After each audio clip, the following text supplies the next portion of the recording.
Exchange of thoughts తో పాటు cultural exchange కూడా జరుగుతుంది కాబట్టి it's vibrant to see these kind of people coming to India.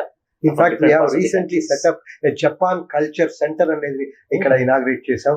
November 15th the president of what is called JST, Japan Science and Technology, was here. The ambassador of Japan to India was also here.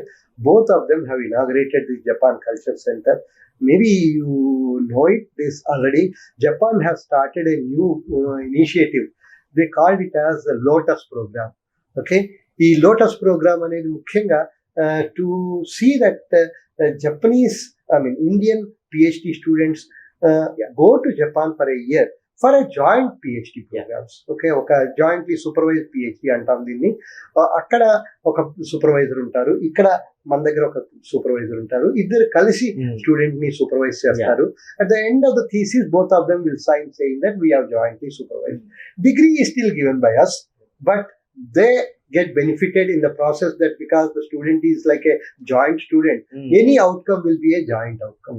So దీని వల్ల ఈసారి 300 మంది స్టూడెంట్లని Japanese government వాళ్ళు తీసుకున్నారు under the lotus programme. దానికోసం మనం ఏం చేసామంటే 23 IITs లో ఉన్న ఫ్యాకల్టీని, ఒక 1000 ఫ్యాకల్టీని మనము జపనీస్ యూనివర్సిటీలో ఉన్న 1000 ఫ్యాకల్టీతో కనెక్ట్ చేయగలిగాం. Okay, with our dean of international relations. అది చేయగలిగి ఒక 1000 స్టూడెంట్స్, PhD స్టూడెంట్స్ ఐడెంటిఫై చేసాం who are willing to go to Japan. ఈ 1000 లోనూ ఒక 300 ని తీసుకుంటున్నారు ఈసారి.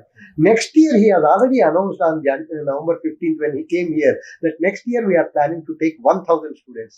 And దీనికి మాకు IIT Hyderabad will be the hub connecting the whole of India, the best universities in India with the best universities in Japan. It's confined to only IITs, sir, lakapothe be any. So that we go beyond IITs, go to the second tier institutions like NITs and other government institutions, JNTUs gaani, Usmaniyas gaani, ila ekkadekadaithe brilliant students unnaro, ee brilliant students ni manaki వాళ్ళకి ఒక 1 year Japan వెళ్ళటం వల్ల వాళ్ళ knowledge base పెరగటము, వాళ్ళు అక్కడున్న facilities ని చూసి దాంతో వాళ్ళ రీసెర్చ్ వాల్యూ ఎడిషన్ జరగటము, దీనివల్ల వాళ్ళ కంట్రీకి కూడా వాల్యూ ఎడిషన్ జరగటము, ఈ రెండు జరగటం వల్ల in future will be a stronger and stronger collaboration between both the countries.